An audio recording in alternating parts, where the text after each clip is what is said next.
विश्वास का वातावरण होता है, निश्चित उस घर में स्वर्ग जैसा वातावरण अपने आप बन जाता है। पता लगा कि जिस घर में पत्नी से पति और पति से पत्नी बिल्कुल संतुष्ट हो,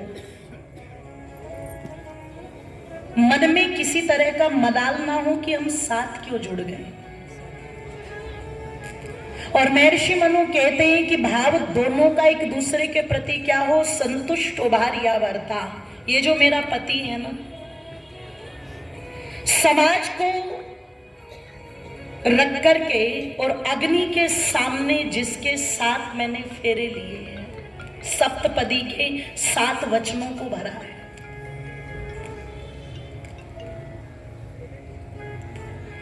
यही पति मेरे लिए अच्छा है, श्रेष्ठ है। अगर इसकी अच्छाई है तो मैं उसकी प्रशंसा करती हूँ, और यदि कोई कमी है तो मैं पूरा प्रयास करूंगी अपने पूरे प्रेम, श्रद्धा और निष्ठा से कि वो कमियां इसकी दूर हो जाए। इसके लिए चाहे मुझे कितनी ताकत लगानी पड़े। अगर ये भाव है पत्नी के अंदर तो इसका मतलब वो क्या है, संतुष्ट है। और यही भाव अगर पति के अंदर है, जो मेरी पत्नी मुझे मिली है, भगवान ने जो ये रिश्ता हमारा बनाया है, ये मुझे संतोष देने वाला है, इसलिए मेरे लिए भी मेरी पत्नी सबसे अच्छी है। इसकी जो अच्छाइयां हैं मैं उसकी प्रशंसा खुले में करूंगा, पर यदि कोई कमी होगी तो वो इसे एकांत में कहूंगा, शालीनता से कहूंगा। संतुष्टो भार्या भर्ता भद्रा भार्या तथैव च यस्मिन् नेव कुले नित्यम कल्याणम तत्र वै ध्रुवम। जहां ये भाव होता है, बताओ जीवन स्वर्ग बन जाएगा कि नहीं बन जाएगा। अच्छा, सीता जी का राम जी के प्रति यही भाव था कि नहीं था? जोर से बोलो। और राम जी का सीता जी के प्रति यही भाव था कि नहीं भाव था? बोलो। अगर राम जी का माता सीता के प्रति ये भाव न होता तो जिस समय रावण माता सीता का हरण करके ले गया, राम जी सोचते कोई बात नहीं, मैं इतना सुंदर हूं, इतना बलवान हूं, अवध जैसा राज्य मेरा है, मेरी कीर्ति पूरे आर्यावर्त में है। अरे एक बार संकेत करूंगा, पता नहीं कैसी कैसी रानी आएंगी, कैसे कैसे रिश्ते आएंगे, कितने कितने विवाह कर सकता हूं। पर एक पल के लिए भी सोचा क्या ऐसा? जोर से बोलो। जो लोग कहते राम अच्छे पति नहीं थे, और दुर्भाग्य से जिसने कहा उस कमबख्त का नाम भी उसी से ही है, नाम भी उसका उसी से, जिसने कहा कि मैं राम को एक अच्छा पति नहीं मानता। क्यों नहीं मानता तू? क्यों नहीं मानता तू? तूने राम को जाना कितना है, पढ़ा कितना है, देखा कितना है? पत्नी का हरण हो गया तो रामचंद्र जी कहते विलाप कर रहे हैं, दुखी हो रहे हो। कितने दुखी हो रहे हैं कि हे खग मृग हे मधुकर श्रेणी, तुम देखी सीता मृग नेमी। इतने विद्वान ने राम, धैर्य की प्रतिमूर्ति है राम, पर सीता जी के जाने से इतना धैर्य टूट गया कि वन के पशु पक्षियों से रो रो करके पूछ रहे हैं, तुमने मेरी सीता को देखा क्या? अगर अच्छे पति नहीं थे राम, तो आप विचार करना क्यों जा रहे हैं सुग्रीव से संधि करने के लिए? अगर अच्छे पति नहीं थे राम, तो समुद्र के ऊपर पुल बांध करके क्यों लंका में लड़ने के लिए जा रहे हैं? इतनी विपरीत परिस्थितियों में भी अनुकूलता बना करके जिन्होंने लंका तक जाकर के चढ़ाई की हो और रावण जैसे आताताई का वध किया हो, मैं निवेदन कर दूं, इससे अच्छे पति होने का और प्रमाण जोर से बोलो क्या? आज कई बार लोग कह देते हैं प्यार की निशानी देखनी हो तो बोले चलो ताजमहल, चलो ताजमहल, चलो आगरा, चलो आगरा। क्या देखोगे तुम आगरा में जाकर के?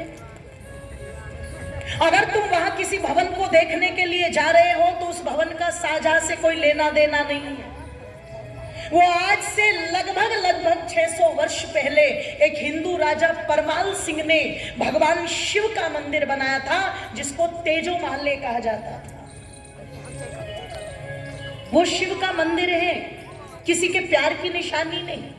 और अगर किसी ने गुम्बद ऊपर चढ़ा करके उसको प्यार की निशानी बना दिया है, तो एक बार उस शाहजहां का इतिहास पढ़ लेना, जिसके हरम में 300 महिलाएं जबरदस्ती रखी जाती हो, वो किसी एक पर टिक जाएगा क्या? बोलो। अब मुझे तो समझ नहीं आता उसका प्यार था या सरसों की बोरी जो सब पर ही बिखर रहा था। आप चिंतन करो।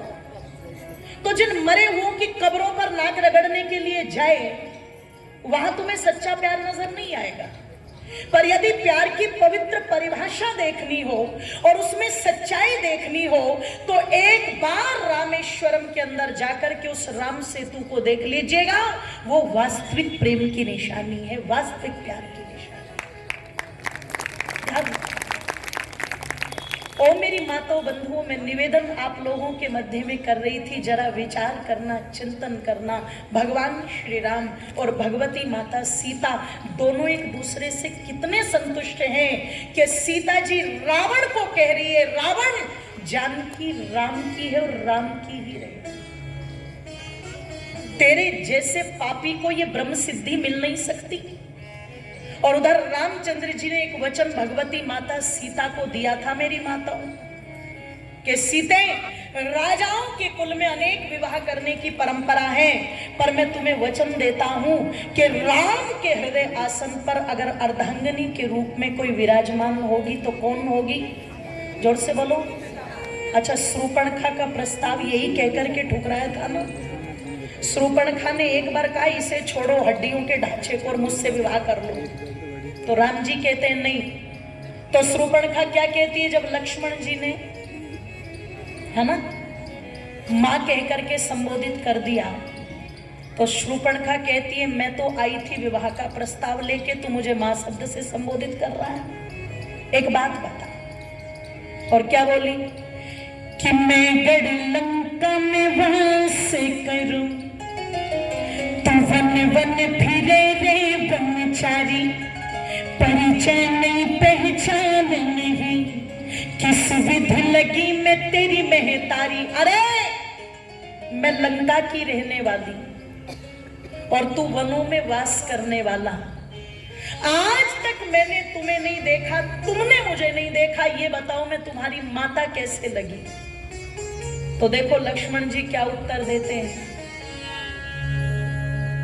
कि साच कहूं मैं तो है निसाचरी, तू मेरी मात भई तब ही से, कि काम के भाव धरे मन में, राम के ढंग गई तब ही से। हे निसाचरी सुन, तू कह रही है कि मैंने तुझे मां शब्द से संबोधित क्यों किया रे? जब तू अपने मन में काम के भावों को धर करके और मेरे भैया राम के पास गई थी, तो मैं राम को पिता की तरह मानता हूं, और तेरे मन में जब उनके प्रति एक कामना पैदा हो गई, तो मेरी दृष्टि तेरे लिए क्या बन गई? मां के समान बन गई, क्योंकि मैं तो अपनी भाभी को मां कहता हूं, है ना। इसलिए मैंने तुझे भी मां मान लिया, तो मैं तो तुझे माता जी कह करके प्रणाम कर रहा हूं। अब तुम्हारा और मेरा विवाह तो, जोर से बोलो, तो चिढ़ गई शूर्पणखा। कभी कभी किसी को मां कह दो, बहन जी कह दो, तो वो चिढ़ जाती है, घुन जाती है। आदरणीय हमारे यादव जी, मैं उनका धन्यवाद करती हूँ, सम्मानित कर रहे, बहुत बहुत धन्यवाद। चिढ़ गई शूर्पणखा। कभी कभी शहरों में भी किसी को माँ कह दो, बहन जी कह दो ना, तो इतनी चिढ़ जाती है, मुझे लगता है वो शूर्पणखा की बिरादरी की होती है सारी, सहन नहीं कर पाती वो बिल्कुल। तो पता लगा वो चिढ़ गई, उन गई, वापिस आई राम जी के पास और आकर के क्या कहती है, देखो वो तो ऐसे ऐसे मुझे संबोधन कर रहा है, इसलिए काम करो, तुम ही मुझसे विवाह कर लो।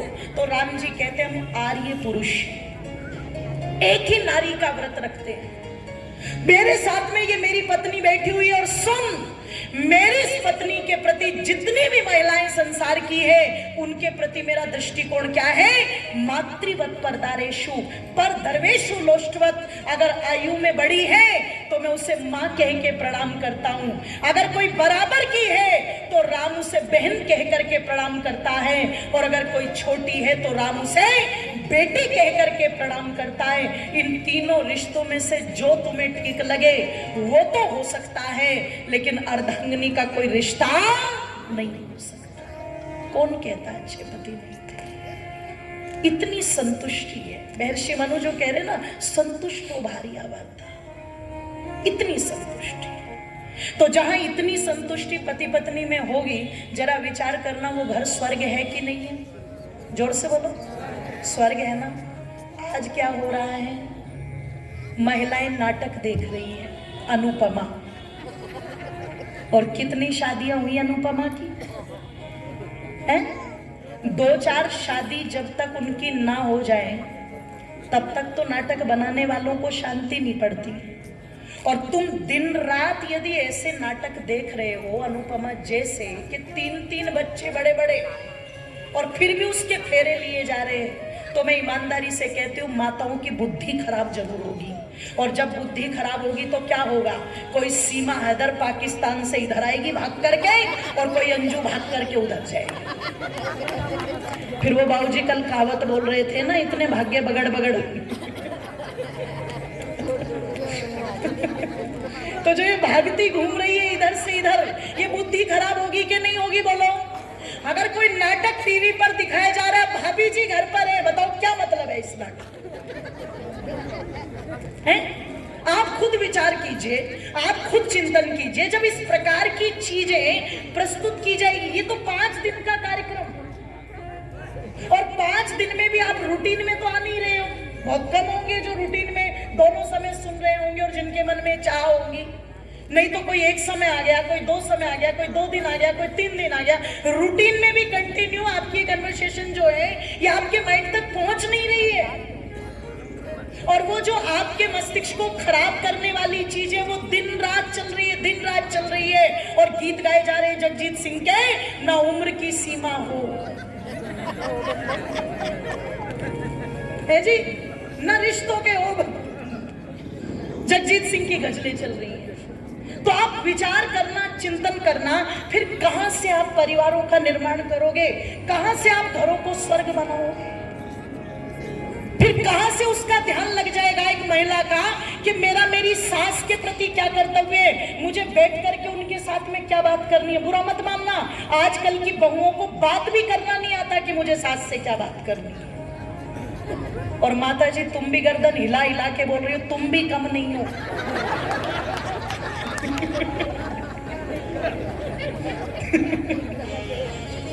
आप चिंतन करना। और मेरी माताओं, निवेदन कर दूं आप लोगों के सामने, वन में जाने लगे राम। माता कौशल्या से अनुमति मिली तो पहुंचे सीता जी के पास।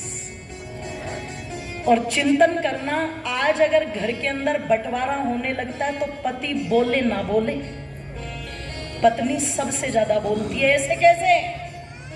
एक एक चीज बंटवाऊंगी, एक एक चीज।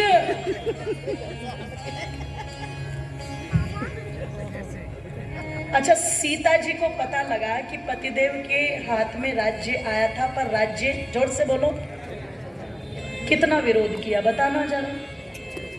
और 2023 की होती तो सीधे कहती गाजियाबाद में वकील पता करो कौन सा है सबसे बढ़िया।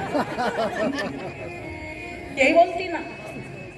सीता जी ने विरोध नहीं किया। विरोध किया किस बात पर किया? साच विरोध किया। तो राम जी कहते घूमने नहीं जा रहा हूं देवी, वन जाना है। हिंसक पशु, हिंसक प्राणी, बहुत सारी विपरीत परिस्थितियां होंगी। तुम महलों में पली बड़ी, तुम सह नहीं पाओगी। सीता जी कहती है नाथ सुनो, आपके बिना मुझे ये सुख भी कष्ट नजर आएंगे, और आपके साथ रहूंगी तो चाहे कितनी भी विपरीत परिस्थितियां हो, मेरे सुख का कारण बन जाएगी। इसलिए मुझे छोड़ करके मत जाए। और क्या कहती है कि जिए बिन बिन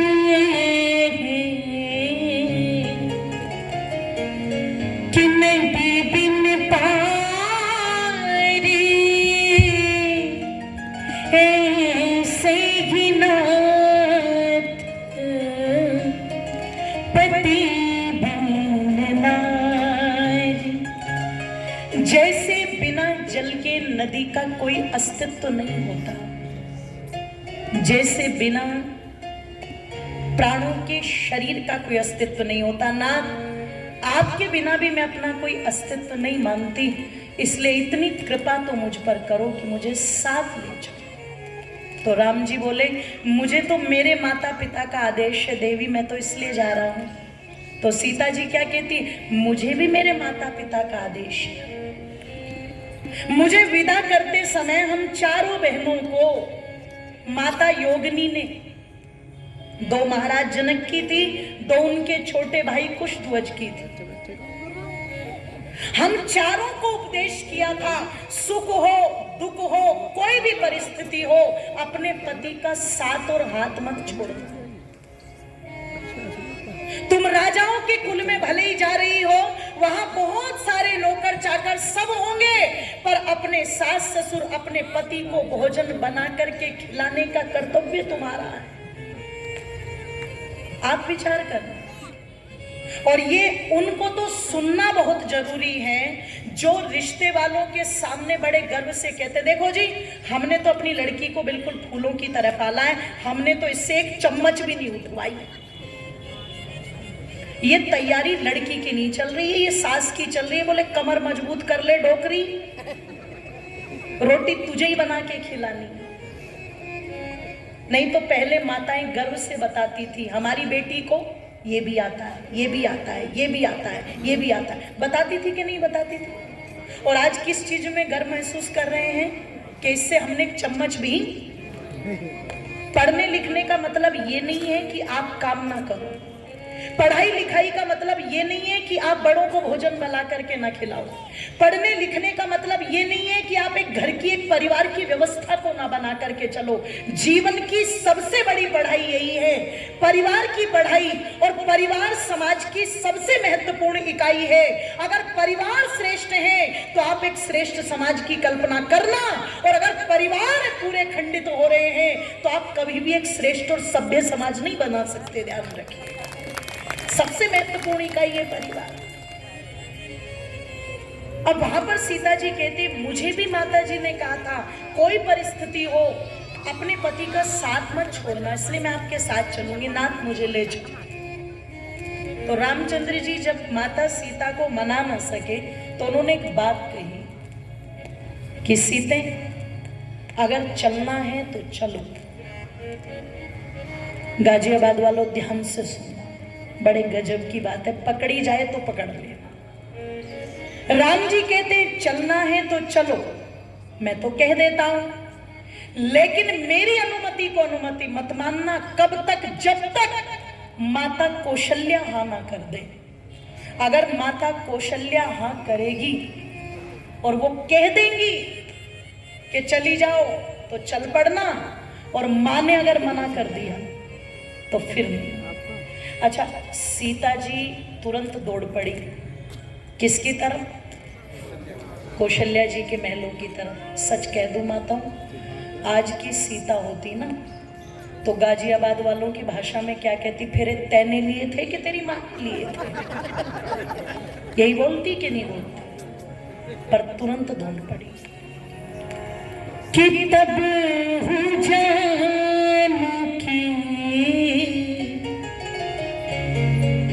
सांसु पगलागी, सुन वो मत मैं तो बड़ी अभागी, कि अंत समय में देव बन लीना मोर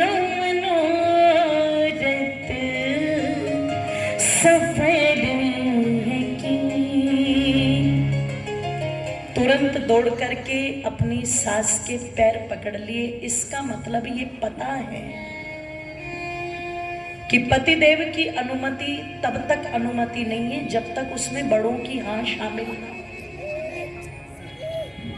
अगर बड़े किसी कार्य के लिए हाँ कह रहे हैं तो ही फिर मुझे अनुमति मिलेगी।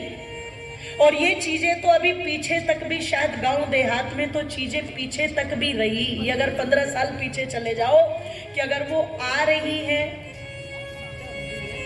तो किससे अनुमति ली जाती थी? सास ससुर से। अगर वो जा रही है तो जोर से बोलो।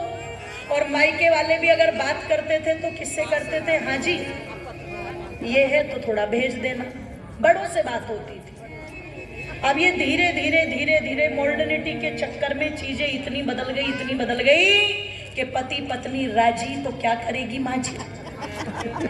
कई बार तो माँ जी को पड़ोसियों से ही पता लगता है कि कहाँ गए हैं, पता भी नहीं लगता उसको। यही हो रहा है कि नहीं? पर पैर पकड़ करके बैठ गई और जब अपने आप को बोली मैं बड़ी अभागी हूं, अंत समय में देव बन लीना, मोर मनोरथ सफल तू कीना। मैं बड़ी अभागी हूं माँ, मैं निर्णय नहीं कर पा रही हूं। बात कहने का तरीका देखो एक पुत्र वधू का।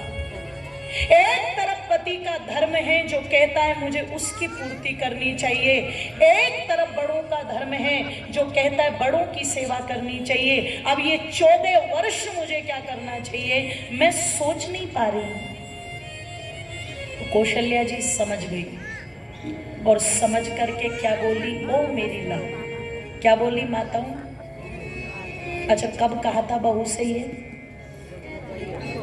ओ मेरी बेटी, ओ मेरी लाल, गले से लगा करके है। खबरदार अगर अपने आप को अभागी कहा तो। क्यों? कि ओ मेरी रानी, इन आंखों में पानी,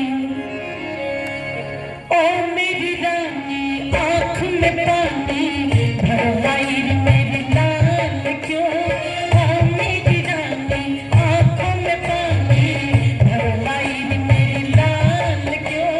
नैन लचीले मत कर गीले, कुछ जो होश संभाल दो, ओ मेरी रानी आंख में पानी भरवाई मेरी लाल क्यों।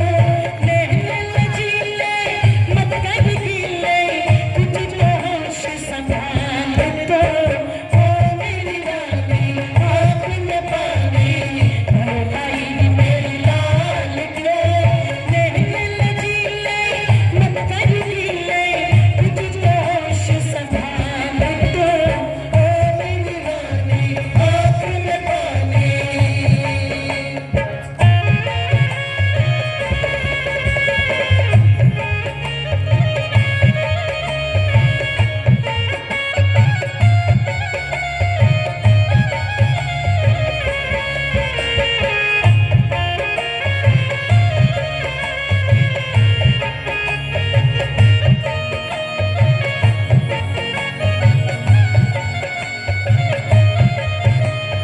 दोनों हाथों को उठा करके तालियां बजाएंगे सभी के सभी।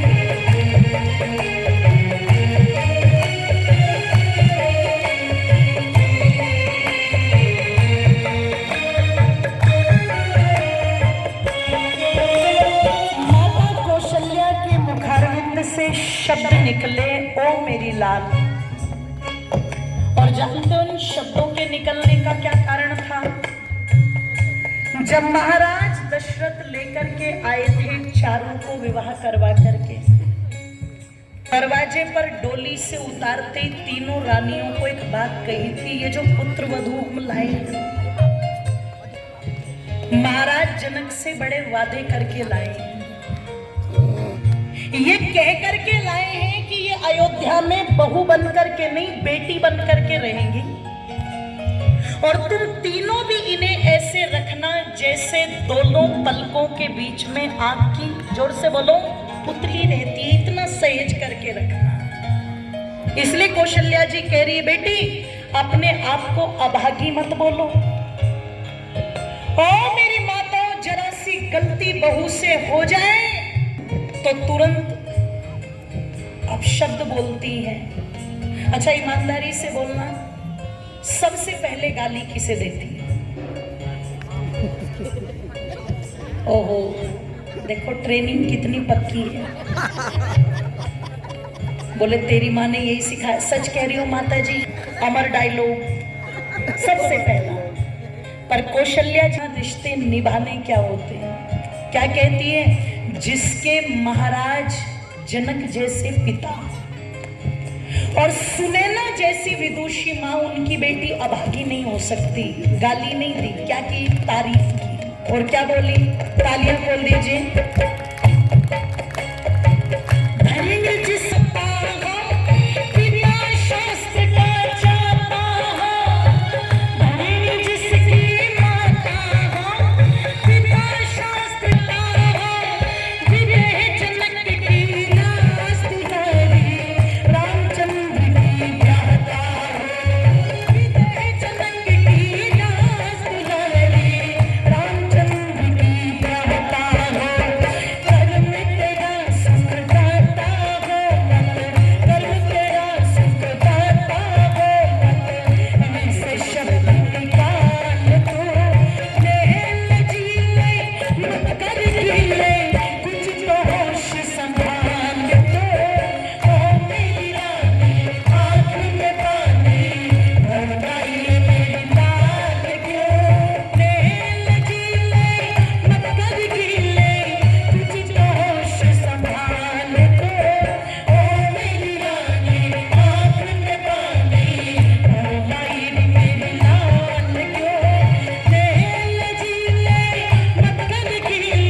बातों को इतना भाव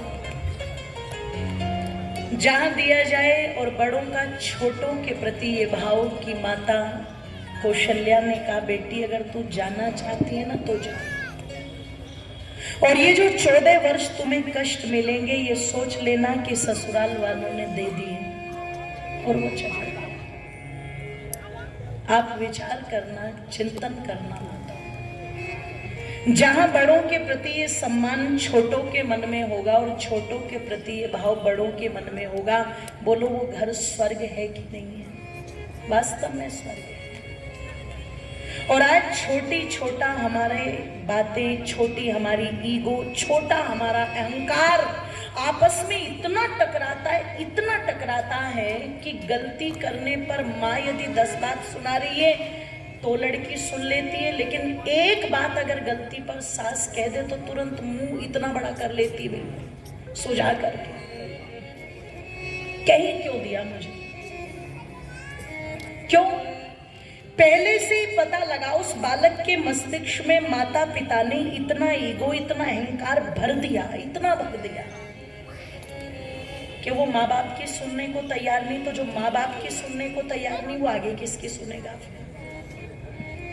जो जीवन का वास्तविक पार्ट है, आज वो पढ़ाना हम भूल रहे हैं। और उसी का परिणाम ये हो रहा है, कि जीते जी बड़ों की बात पर जो ध्यान देना चाहिए, जो सेवा और सत्कार, जो मान्यता उनकी परिवार में होनी चाहिए, वो हो नहीं रही है। कुछ लोगों को तो बड़े ऐसे नजर आते जैसे घर में पड़ा हुआ पुराना सामान वो खटकता रहता है ना, बुरा मत मानिएगा, ऐसे ही वो बड़े बुजुर्ग भी घर में खटकते रहते हैं। और बातें चलेंगी, कब जान छूटेगी पता नहीं, कब जान छूटेगी पता नहीं, कब जान छूटेगी। वो मैं सुनाया करती हूँ। एक बच्चे ने अपनी दादी से कहा जाकर के, दादी दादी तू कब मरेगी? इसने कहा, रे नालायक, सत्यानाश हो तेरा, इतना तो मैं तुझे प्यार करती हूँ, तेरा ख्याल रखती हूँ, तुझे 10 चीजें ला करके देती हूँ, तू मेरे मरने की प्रतीक्षा कर रहा है। इसने कहा, दादी मैं तो चाहता ही नहीं कि तुम मर जाओ, पर वो रोज मेरी मम्मी मेरे पापा से कहती रहती, पता नहीं है तेरी माँ कब मरेगी, पता नहीं है तेरी माँ कब मरेगी। तो दादी ने पूछा, बेटे ऐसा क्यों बोलती है माँ, ऐसा क्यों बोलती है? बोले ज्यादा तो मुझे नहीं पता, पर एक दिन बात कर रही थी, अगर ये मर जाए तो इसके वाला कमरा 5000 रुपए आएंगे, किराए पर चढ़ गया। तो चिंता किसकी है? उसकी नहीं, जिसने वो पूरा घर दे दिया, उसकी चिंता नहीं है, उसकी चिंता है 5000 रुपए। और अगर ये भावना ना हो तो जरा विचार करना, ऐसी घटनाएं वो तो हम आए दिन देख रहे हैं कि प्रोफेसर अपनी माँ को ले जा रहे हैं छत पर, पूरी बॉडी जिसकी पैरालाइसिस हो चुकी हो, जिसको लकवा मार गया हो, और छत पर ले जाकर के एक वेल एजुकेटेड प्रोफेसर जो बच्चों को विद्यालय में पढ़ाता होगा कि बड़ों की सेवा करो, और वो छत से मां को धक्का दे रहा है। ज्यादा पुरानी नहीं है आशा सानी की घटना। मुंबई के अंधेरी में रहती थी और कमरे में जिसके कंकाल मिले उसके पूरे शरीर को कीड़े खा गए। आपके गाजियाबाद की घटना कि बेटा कह रहा अंगूठा लगा, और माँ ने मना कर दिया तो अंगूठा ही काट करके ले गया। और तुम्हें अगर विश्वास ना हो तो एक चक्कर तो वृद्धाश्रमों का जरूर लगा लीजिएगा। तुम्हें दावा करके कहती हूं, न किसी अनपढ़ के माँ बाप मिलेंगे, न किसी मजदूर के माँ बाप मिलेंगे, और इतना भी कह दूं मुसलमान के माँ बाप नहीं मिलेंगे, ईसाई के नहीं मिलेंगे। ये जो अपने आप को सबसे ज्यादा धर्मात्मा कहते, वेल एजुकेटेड कहते, पढ़े लिखे कहते, उन्हीं के माँ बाप वहां सुबहते हुए मिलेंगे। जब तक जीते हैं तब तक पुराने सामान की तरह खटकते हैं, और जिस दिन मर जाते हैं उस दिन बेटा कार्ड पर निमंत्रण छापता है, माता पिता की 13वीं या मृत्यु भोज या उनका शांति यज्ञ, और नीचे लिखा रहता है 5 स्टार की 7 स्टार, वो रिसोर्ट। इससे तो वही चीज निकली ना, जीवित पिता से दंगम दंगा और मरे पिता पहुंचाए गंगा। जीवित पिता को मुक्के लाभ, मरे पिता को दाल और भात, जब तक माँ बाप जीवित हैं तब तक हम उनके हृदय की तृप्ति नहीं कर रहे, उनकी आत्मा को सुख नहीं पहुंचा रहे, और मरने के बाद चाहे आप 10 डिश बनाओ कि 20 बनाओ, बताओ क्या प्रभाव पड़ रहा है वहां पर? वो खाने आ रहे हैं क्या? बोलो नहीं। ये तो आप अपनी शान के लिए कर रहे हो, ये लोगों में आप अपने नंबर बनाने के लिए कर रहे हो। इसलिए कई बार लोगों को बुरा लग जाता है कि क्यों बोलता है समाज मृत्यु भोज पर। बिल्कुल सही बोलता है समाज मृत्यु भोज पर। महाराज दशरथ के मरने पर पूरी वाल्मीकि रामायण को पढ़ जाना, बताओ कहां वहां 13वीं लिखी हुई है? कहां हुई 13वीं? वो तो राजा थे। भरत जी ने कितने गांव को न्योता देकर के बुलाया लड्डू खिलाने के लिए, दिखाना मुझे प्रमाण वहां से। आपको कोई प्रमाण नहीं मिलेगा, क्योंकि मृत्यु भोज जैसी परंपराएं हमारे यहाँ पर जो से बोलो थी ही नहीं। ये तो उन लोगों ने अपने खाने पीने के तरीके निकाल लिए जिन्हें जीवितों के नाम पर भी खाना था और जिन्हें मरे हुओं के नाम पर भी खाना था। ये तो उन्होंने तरीके निकाल लिए। हमारे यहाँ तो बड़ी सीधी सी बात है, अगर तुम्हें श्राद्ध करना है तो कब करो? जीते जी। गुजरात में मेरा कार्यक्रम है, लगभग 6 महीने हुए होंगे, और पता लगा उनकी आयु दादाजी की लगभग शायद कितनी 94 वर्ष की, 94 वर्ष की आयु। और उनके पता लगा बेटे और बेटों के बेटे और पोते और पड़पोते उनके सब आए। कोई मुंबई में रहता है, कोई ऑस्ट्रेलिया में रहता है, कोई अमेरिका में रहता है। करोड़ों रुपए लगा दिए उन्होंने उस कार्यक्रम पे, उस परिवार में। काफी धनाढ्य परिवार। और जीते जी अपने दादाजी का क्या किया? श्राद्ध किया। जीते जी। कोई घड़ी ला रहा है दादा के लिए, कोई कपड़े ला रहा है दादा के लिए, कोई कुछ ला रहा है, कोई कुछ ला रहा है, और आराम से दादा को पहना रहे, और दादा बड़ा खुश। अब आप ईमानदारी से बताना, जहां 150 व्यक्ति उस दादा के इर्द गिर्द बैठे उसके परिवार के, उनको देख करके बताओ वो स्वर्ग में बैठा है कि नर्क में बैठा है? बताओ इससे बढ़िया आत्मा की तृप्ति और क्या होगी? इससे बड़ा श्राद्ध और क्या होगा? और जीते जी आपको खटकते हैं वो, और मरने के बाद कितना भी बड़ा नाटक करो तो उस नाटक का कोई भी लाभ, जोर से बोलो। और ये चलता सब जगह। साल के 365 दिनों में श्राद्ध पक्ष आएगा और भोजन निकाल देंगे, और अमावस के दिन थाली में 16 टुकड़े रख करके कहां पहुंचा देंगे? जोर से बोलो। अच्छा, कौन आते माताओं खाने के लिए? अब मैं अगर तुम्हें कह दूं कि क्या वो इतने बुरे कर्म करके चले गए जो सारे कौवे बन गए? कुछ अच्छा किया ही नहीं उन्होंने कि कोई और कुछ बन जाता। आप विचार करो, मतलब हम जा किस ओर रहे हैं? हमारा चिंतन और मंथन क्या है? अंत में एक ही बात कहूंगी आप सबको कि जहां बड़े बुजुर्गों का मान सम्मान, उनकी बातों को जीते जी सुना जाता हो, वही घर क्या है? बोलो, स्वर्ग है। और सुनो, जहां बड़े और बीच के, इन दो का तारतम्य बन गया, वहां तीसरी पीढ़ी का तारतम्य बनने में देर, जोर से बोलो। और जहां बड़े और बीच वाले, इन दो का तारतम्य बिगड़ गया, इनका सिस्टम बिगड़ गया, तो तीसरी पीढ़ी को आप सुधार नहीं सकते, चाहे कितनी भी ताकत लगा लीजिएगा। इन दो का तारतम्य बनना जरूरी है। इसलिए कि सृष्टि के निर्माण की और सदा सकल सुधान की, कि सृष्टि के निर्माण की सदा सकल सुधान की, अरे हाथ उठा कर जय जय बोलो, हाथ पिता के नाम की, हाथ उठा कर जय जय बोलो, हाथ पिता के नाम की।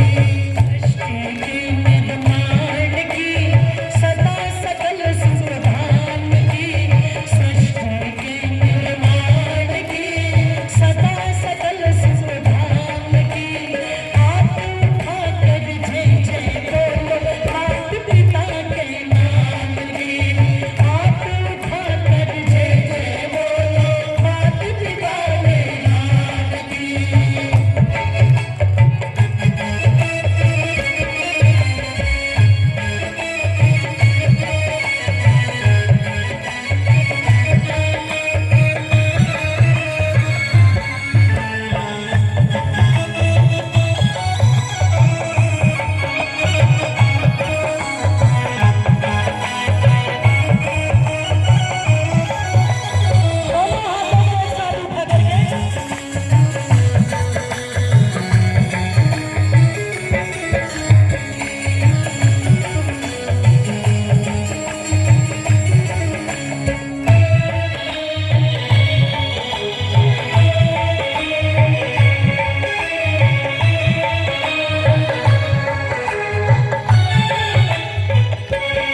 समय 2014 में मोदी जी प्रधानमंत्री बने,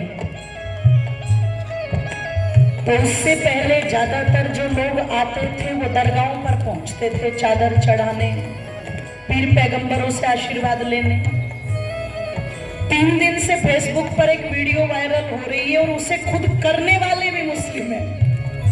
बोले जी हमने सुना था हिंदू कहते थे कि गधों की मजारों को भी पुजवा रहे हैं, तो बोले बिल्कुल सत्य है।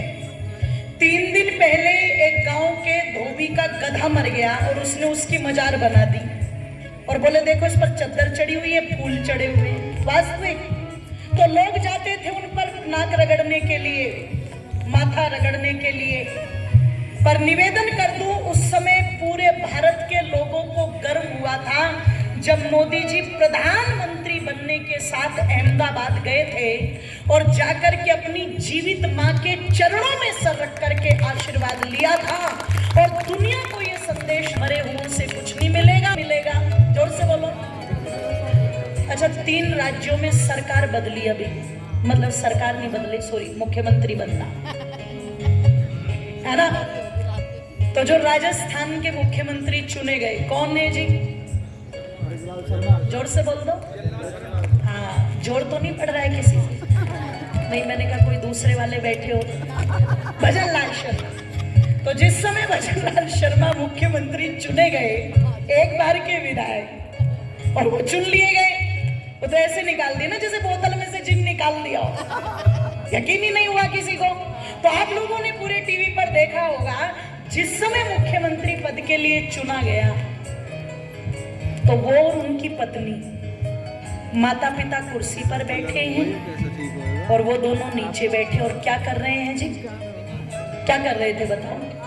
अपने माँ बाप के पैर धो रहे थे और ये संदेश दे रहे थे कि जो भी कुछ है इनके आशीर्वाद से। जीवित देवी देवताओं की पूजा करना शुरू कर दो, अपने आप मनोकामनाएं पूरी हो जाएंगी।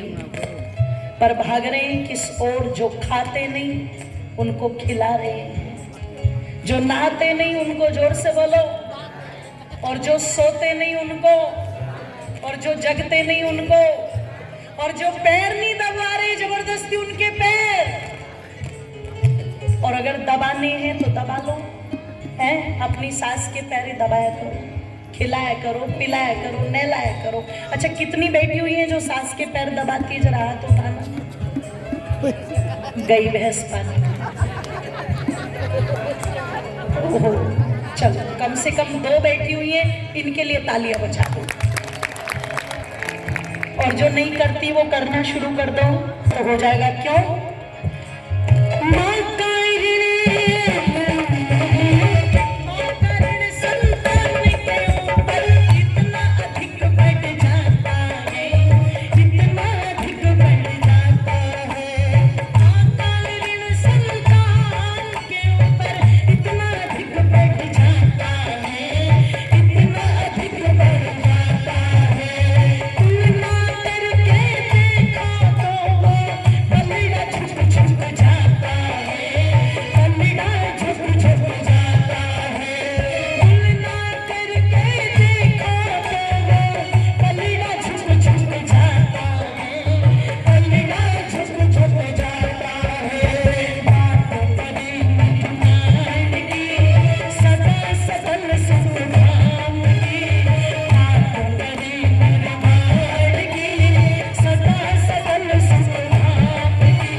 वैदिक धर्म की।